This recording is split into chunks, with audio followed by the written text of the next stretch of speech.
1989 na yi hizib 30 da tajwid. Malam Ja'far Mahmud a sannan shi ya fito wa jihar Kano hizib 60. Sai aka kira ni a Kaduna aka ce za a bani award. Farko da ni da wasu manyan mutane ne za a ba award din. Wannan babban dan kasuwa ne, shekarar 80 sannan ya haddace Qur'ani. Wannan alƙali ne, ya gama alƙalancin shi yayi ritaya, shi ma sannan ya haddace Qur'ani.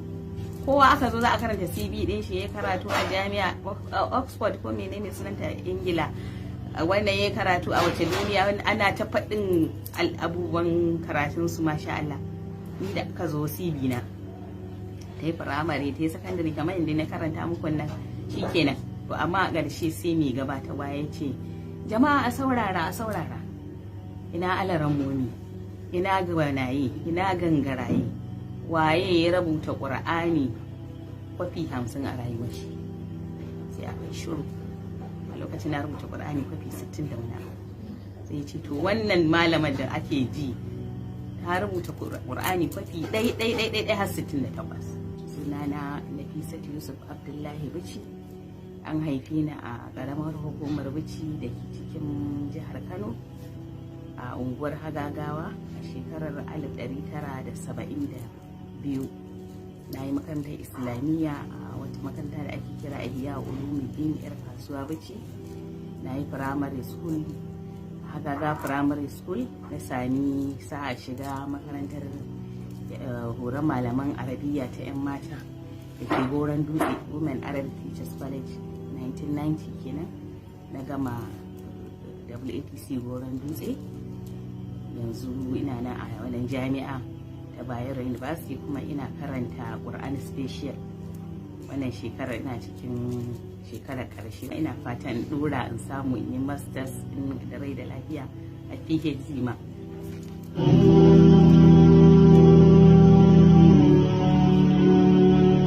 Sanda na tafi secondary school ina da hizib 8 karatun biye.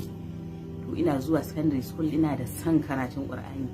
Sai na sami abokiyar zama na a ɗaki, amma senior ta ce ina saman gadonta, sunanta Mira Muhammad gyaɗi-gyaɗi. So malama ce, za mu ganta a masallaci, yanci tana koyar da karatun Qur'ani. Kullum aka je farat ɗin dare aka dawo sai ta ce na nafi sako ko Qur'ani ki, za ta biya min shafi ɗin shafi. Gobe da an zo kafin a kwanta, da an gama farat ɗin nan da dare an shigo wasu, za ta kira ni cibiya. To bayan ta fita, akwai Rahinatu Sani Ibrahim Galarinci, ta dora a hannunta na gama sauka alƙur'ani na. Kuma sai aka buɗe kulab a makarantar, Qur'ani kulab. Wani malami zai buɗe kulab kamar yadda ake irin sinitin kulab, shi ma sai buɗe Qur'ani kulab. To akwai ɗaliba kullum za ta zo assembly tana karatu mai daɗi, sai na ji ina sha'awar shiga wannan kulab.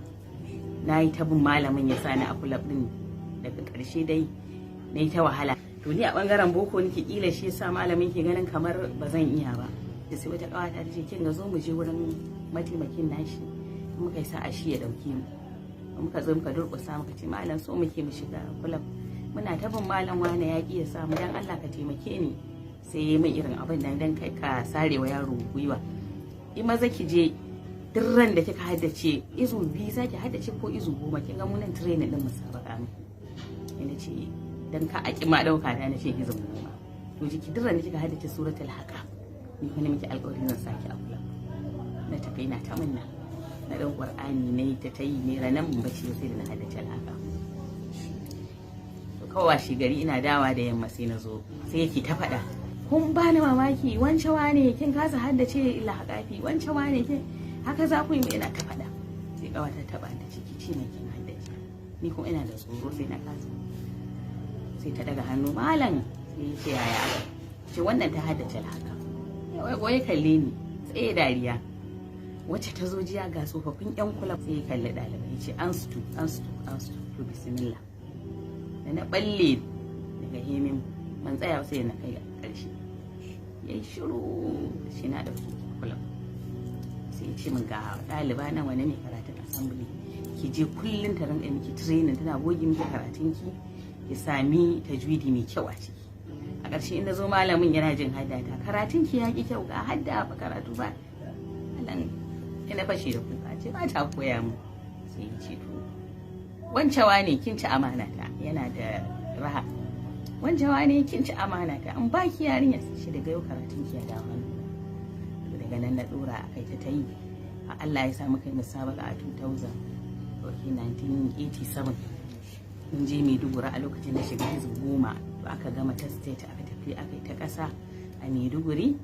Akwai Batulu Ismail sannan ita ta ɗaya, ni kuma na yi mata ta biyu. 1989 shine na ce zan shiga hizu 20, har na hada ciki hizu 20 sauran kamar wata ɗaya a fara musabaka. Sai malam karami Allah ya saka masa da alheri Sheikh Abubakar Ramadan sai ya zo ya same mu sai ce ai wannan shekara an ce har mata za a kai har hizu 30, maza tun sun hizu 60 suna yi, amma mata saboda karancin mahaddatan daga hizu 2 ma suka fara. Wai shi shekara an ce sai an yi 30, saboda haka ke na fi Yusuf ke zaki hizu 30 bana. To na je na dagi ne ta yi, amma a wata ɗayan nan dai bai fi hizu 7 na ƙara ba. Aka yi musabakar municipal na yi ta biyu saboda ban ƙarasa haddata ba.